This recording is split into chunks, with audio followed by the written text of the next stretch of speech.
Hello everyone, update 1.7 has dropped and there's some nice additions to the game.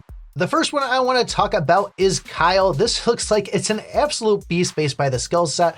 I did burn through a whole bunch of summons and gems trying to get it, but by the time I post this video, we'll probably have the Deep Forest Treasure Chest event out, which is typically going to be just doing your daily missions and things like that. Not usually a lot of stuff we can do, but we should hopefully be able to grab some of these from it. And I would say if you can in any future events, I think this is a great hero to get.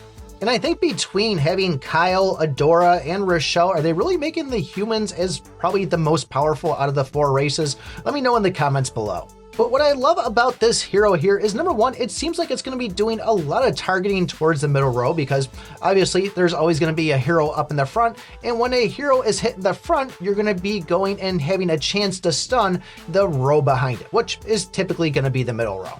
I imagine this is going to cause players to now separate their heroes and have just the front row and the back row, at least when going up against Kyle, but this is going to really screw up a lot of those heroes that use those adjacent allies to give skills to. I'm also really curious to see how this straight rapier is going to work. Is this going to be something that immediately when the game starts, everybody gets their defense reduced by 10, or if it's only going to be specific when Kyle goes and hits them? And then every time you directly take damage, going and increasing your attack by 5% permanently, and then this will stack up to 10 times. This seems like it's going to be pretty insane, but I think we can expect this. Obviously, you know, if they came out with new heroes and they were just kind of halfway okay, nobody would be crazy about them. So this is what you're going to find with Habby games, that they're going to constantly throw better stuff out there, and everything will always kind of trump the old stuff in the game. But that's just how it goes. I mean, like I said, people would complain if they throw something out and it just ends up being garbage. And before I move on to the next thing, I do gotta say the engraving on this of going and taking direct damage 4 times turns you into like an ultimate dodge state. That sounds pretty crazy and nuts for how this hero is gonna be. But it's gonna be a while before any of us get him there. But I think if we see this in an event where you can grab it, it's definitely one you should try to go for. Now the Mythic equipment and the additional stat on it, these numbers are pretty freaking insane. And I know where a lot of people have said, you know, Pick, you're wrong on the whole buying Abyssal Embers from the actual shop when you see them. I'm still standing by that. If you can have your damage dealers inside the game have their weapon up to Mythic, this is going to be a huge boost to your attack overall. And even your tanks inside the game, I'm not really certain if I would go for the actual armor or the helmet. I think it'd be more based by if they're going to give skill sets to other heroes based by their health versus their defense. But still, big numbers I see, and this is going to make a huge impact on the game. So like I said, I'm going to do the best I can to grab these embers whenever I see them, to at least take a good amount of my heroes on my free-to-play account to level them up. And then obviously the pay-to-win one, we're on those waves, so I got to do about double of that. If you look inside your guild, you now see guild battles in beta. And the way this is going to work is this is going to be kind of like a 3-day progress. So I think it's going to happen where Sunday is going to be kind of a rest day. So we should be able to do it Monday, Tuesday, Wednesday, and then Thursday, Friday, and Saturday. So 2 guild battles during the week. I'm not really certain how smooth it's going to go. Hopefully they got all the bugs worked out of it. So this is one that I'm looking forward to.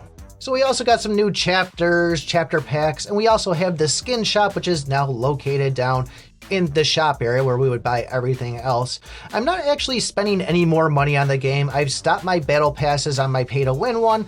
I will say I do miss the 6x speed, but I might just more focus on my free to play one. And one of the reasons behind that is the artifacts inside the game. They obviously said that they know that they need some reworking on it and they were going to do better. You saw the last event with having the artifact chests in there.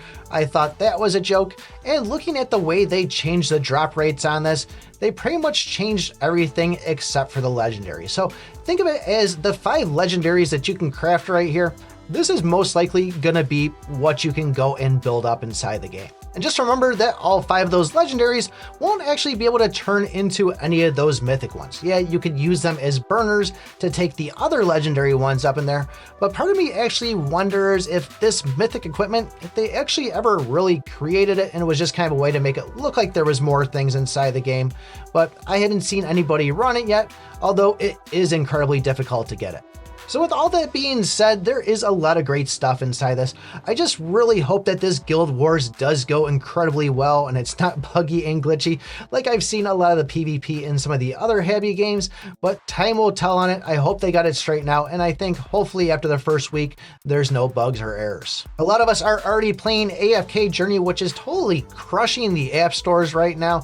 I'm having a lot of fun with it. It's not for everybody, but like I said, it's fun for me. If you guys want to know more about it and what you need to do inside the game, take a look at this video right here. Thanks for watching, and remember, I pick my butt.